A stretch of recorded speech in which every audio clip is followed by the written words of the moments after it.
You! Again! Hello, Threepwood. You've been lying to me about LeChuck all these years.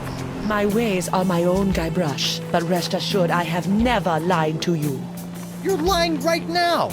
All this time, I thought LeChuck was an inhuman monster. Actually, he was an inhuman monster, but only because you made him that way. Did I? Or was I merely playing my role in a much larger play? Stop trying to confuse me. We're tired of being puppets in your chess game.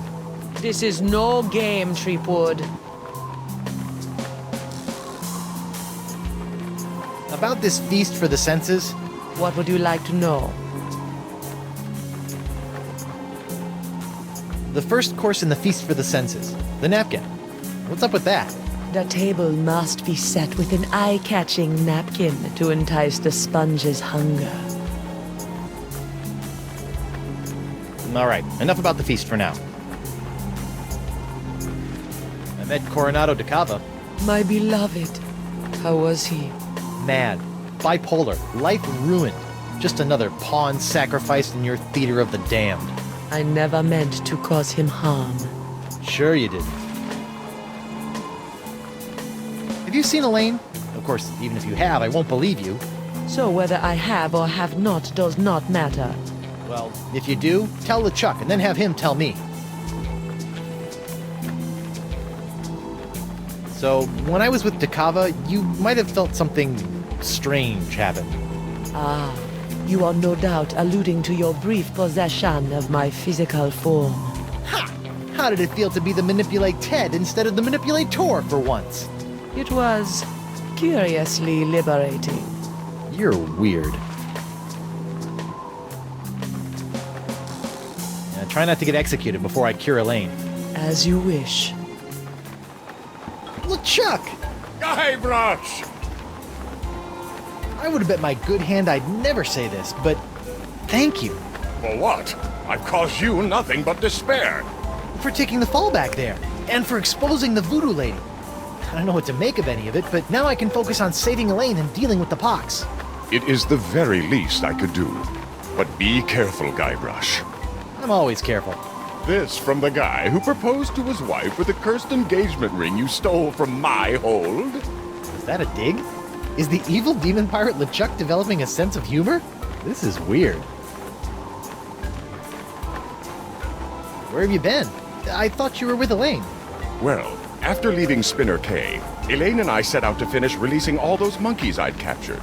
After we were finished releasing the last of them, Elaine caught wind of your trial, went into a poxed rage, seized a passing clam schooner, and made a beeline for Flotsam Island. That's my girl. Needless to say, I took my own vessel and headed after her. But in the middle of the night, my ship was sunk by a rogue wave. I was washed up on an island of cannibals, from whom I deftly escaped, using many of the self-same skills you taught me back on the Jerkbait Islands.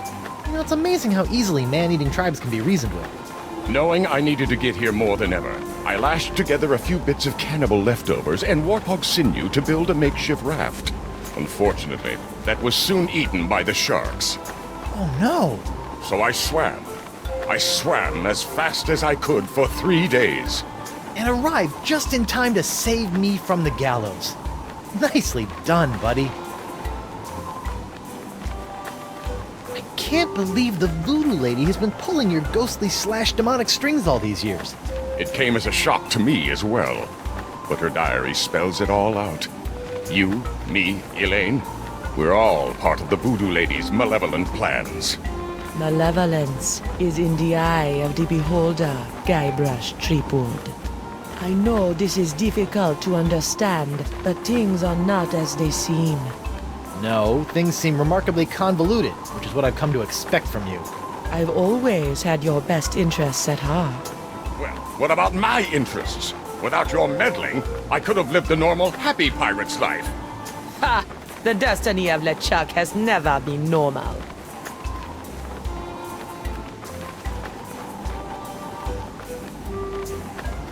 So, Miss Spooky Pants gave me this menu which will supposedly put more grande in my Esponja. Excellent! You wanna put some of your newfound deductive reasoning to the test and help me figure out what I need for the menu? I'd give my beard to be able to help you, but I'm afraid my pirate mind is not fit for such things. Which explains why after all these years you still allowed me to get within a nautical mile of you with a bottle of Voodoo root beer. Sit tight, buddy. Once I save Elaine, you're next. Don't worry about me.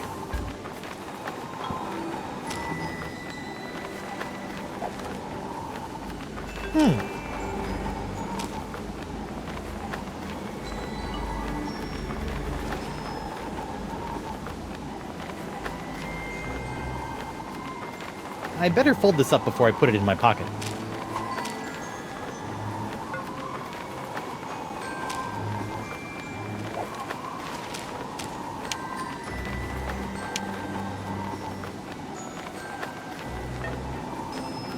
Well, that's odd. It's like a whole new map now.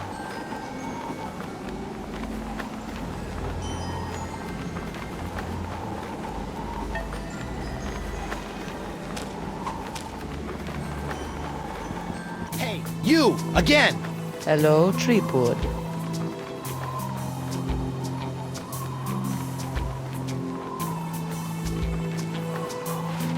About this feast for the senses, What would you like to know?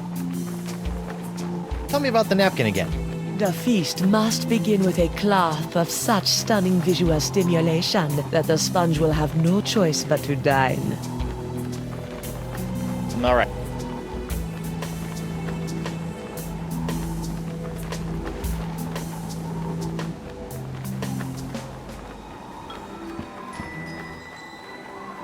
Stan! Threepwood! No hard feelings over all those various civil and criminal charges? Water under the bridge. Great. A bridge with a fast-talking shyster/salesman dangling from it. Have the Voodoo Lady and LeChuck been put on trial yet? Have they? It's the trial of the century! Wait, I thought I was the trial of the century. Yesterday's news, Threepwood. What kind of souvenirs could you possibly be making out of the Voodoo Lady and LeChuck? Oh, ye of little faith! Feast your eyes on the all-new People vs. LeChuck and the Voodoo Lady collection! What's this? That's a little decorative pin I've whipped up. Trial of the Century 2. Electric Voodoo. We're still working on a title. What's that one? That's our Cursed Cutlass of Cthulhu LeChuck doll. Press the button for its special transforming glow. What's happening? It's a little bright. Yeah, we're still working out a few kinks. What's that? It's my entrancing Voodoo Lady dashboard good luck charm. Ugh, disturbing. On second thought, Say no more. I don't suppose you'd be willing to sell me your eye-bending jacket. Give up my jacket? That'd be like Samson getting a buzz cut, or King Arthur losing Excalibur, or Bluebeard dyeing himself blonde. Huh? Without my jacket, my salesman mojo would wither away faster than a hothouse orchid in a pizza oven. So that's a maybe? Sure you don't want to sell me your pupil-defying jacket? It's for a good cause. This jacket stays with Stan until it literally falls off my back, Threepwood. Have you seen my wife? Have I? That crazy sea devil hit me up for one of my patented and perfectly passable porcelain power pirate treasure maps before hightailing it for the jungle. If we're lucky, that thing will keep her going around in circles for weeks.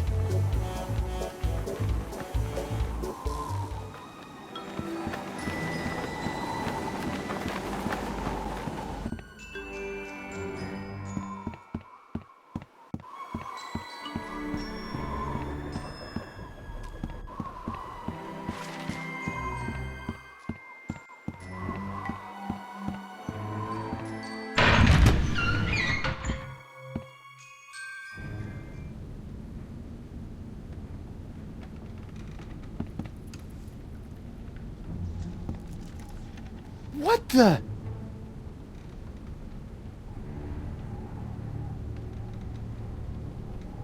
Morgan! What happened? Went to get your hand. You didn't have to do that. Had to pay you back for all the trouble. Found Jacques. He told me. What? He told me. What? What did the monkey tell you?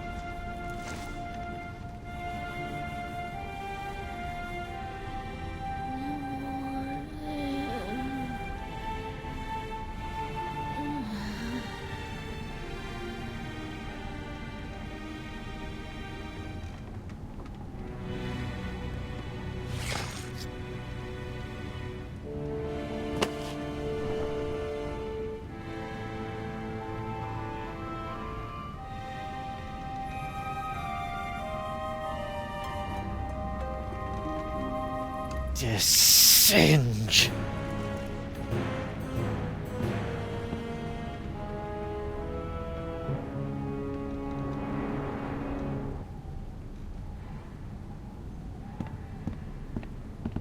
Vampiridae Flotsimus sucrosus, the Flotsam jungle firefly, are a common sight in Flotsam's jungles, which they never leave.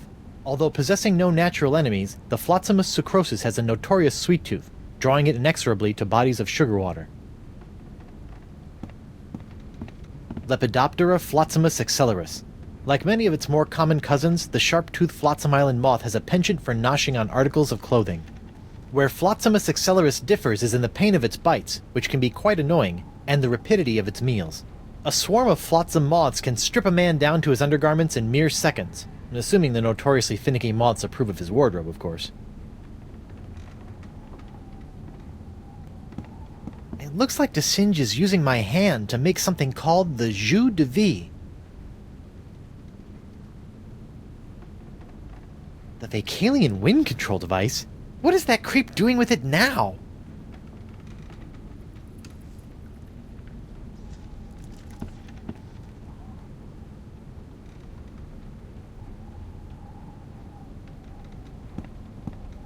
It's locked.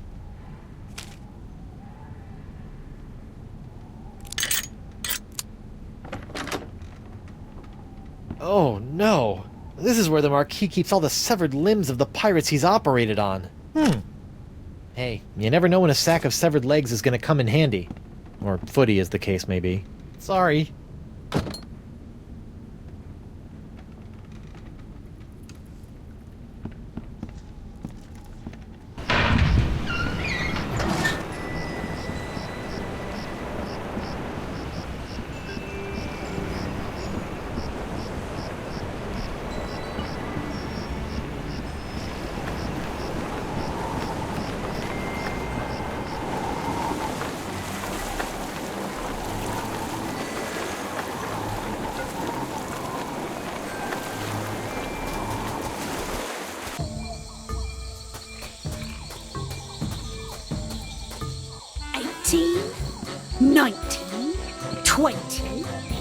And X marks the...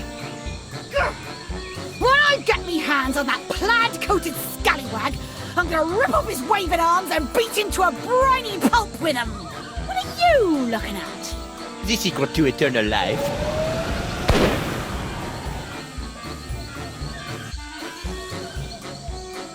Le spectre de Grand César!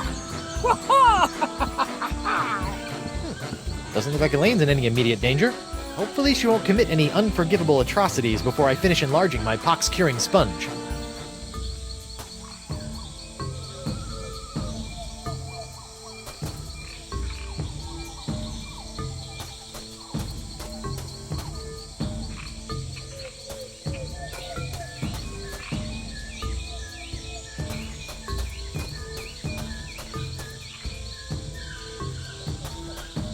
That's weird.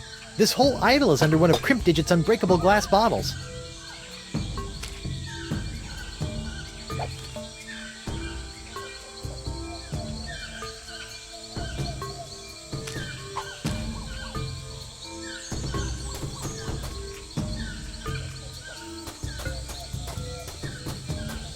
What in the name of Bluebeard's hair dye? Hey, no poaching. I have called dibs. I think I may be lost. Shouldn't there be a creepy voodoo shack right about there? There was, until they came to arrest that pox-spreading Voodoo Lady. What happened? First came the flames. Poor Senor Nipperkin went up like St. Elmo's fire. Then she emerged from the conflagration, mumbling ancient curses with every regal step. I never forget the baleful stare she fixed me with as she was left away, a look condemning me to a lifetime of suffering, shame, and regret. Spooky. And if that wasn't bad enough, I haven't found one bit of cool voodoo stuff in the wreckage. Come on!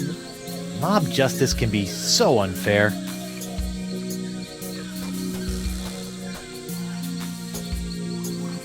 What a shame. That rug really tied the shack together. Looks like the light of the shack's embers has attracted a swarm of jungle moths. That probably explains what happened to the Voodoo Lady's rug.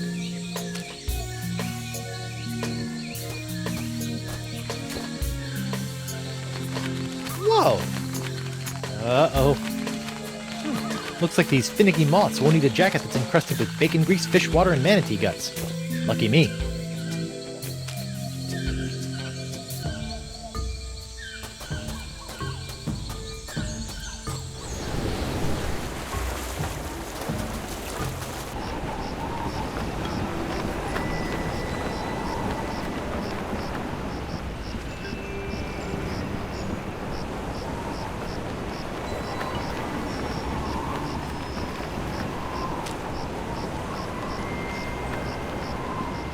Alright, little fellas, check out these high-def duds. Well, that's just great. The lamp's dead. Well, at least Stan's sign is keeping the moths from returning to the jungle. Stan! Guybrush, old pal! Can I take another look at your Voodoo Lady and LeChuck Goo-Gaws? Can't keep your eyes off him, huh? What's that one? That's our cursed cutlass of Kaflu LeChuck doll. Press the button for its special transforming glow. What's happening? It's a little bright. Yeah, we're still working out a few kinks. Hey now, what's this? A fuzzy flying fan club?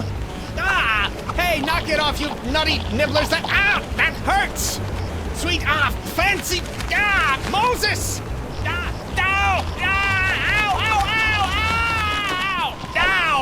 Ouch!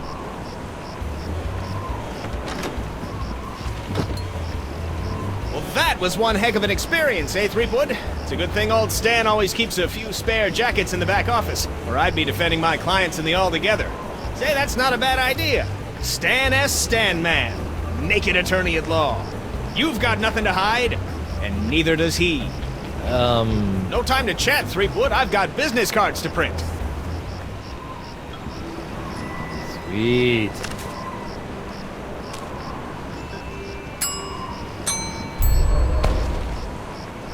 You know, when I dreamed of becoming a mighty pirate, I never imagined that one day I'd be tying eye-popping napkins around the non-existent necks of mystical sponges.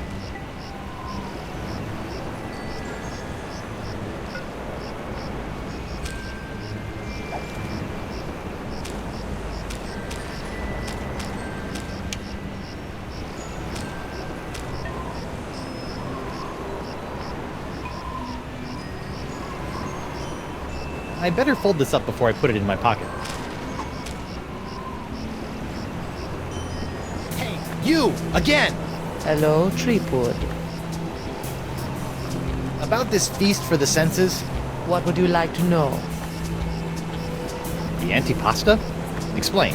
With the table set, a powerful aroma must encourage the appetite to grow. I think my nose has been in shock since traversing the inside of a manatee. I'm sure you will find something. Alright, enough about the feast for now.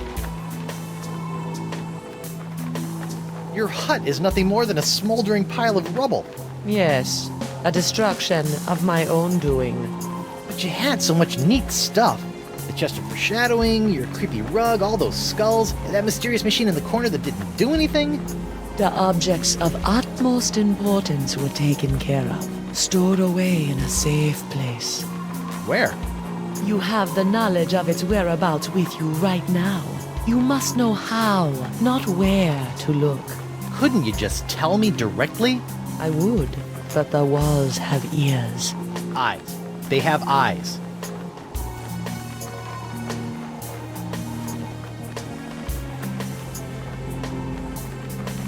I bet the Marquis thinks you have the hots for him now. Tell me, did you ever consider where my consciousness traveled when you replaced it with yours? No. Try not to get executed before I cure Elaine. As you wish.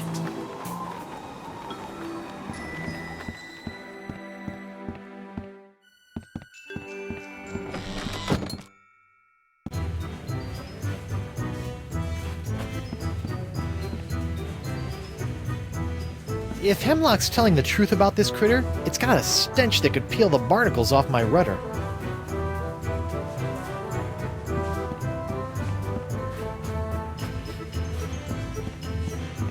Ouch!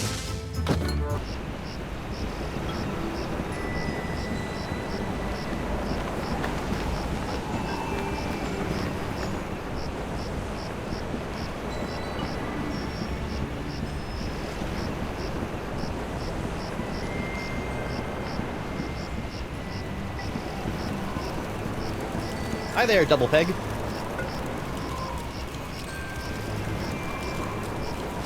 I forgot the tale of the Jungle Beast. None have seen the jungle beast, but 'tis the scariest, foul-smellingest. Yeah, skip to the end. The meat disappears from the altar without a trace. Good story.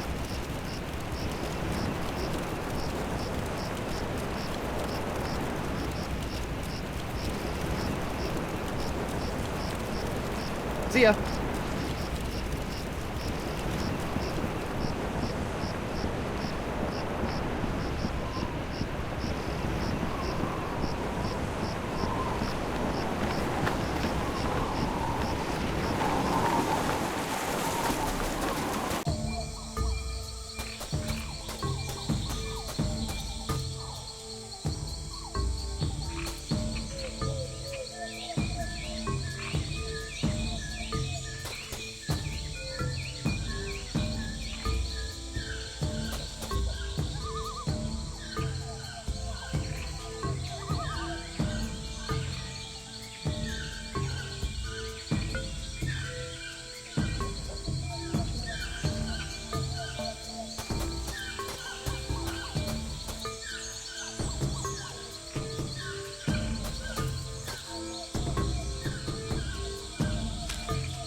A wet severed leg.